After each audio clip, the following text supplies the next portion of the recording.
naka-arch na palabas sa ganun.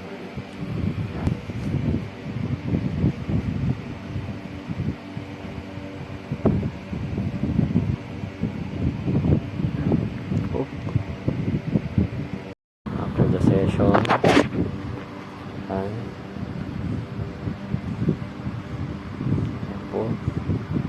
medyo tuloy na siya ng konti, pero ito tingnan nyo,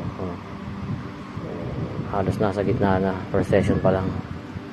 Ito yung pinakagitna eh, ayan o, kaya magbe-base,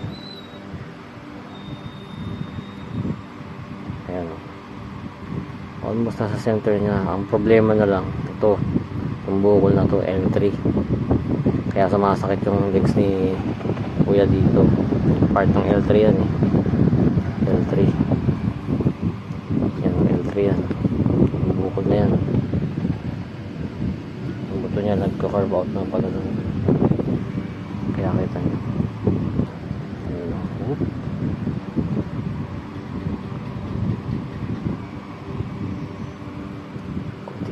Kunti na lang, almost nasa center niya, pero kurbado pa din. Next time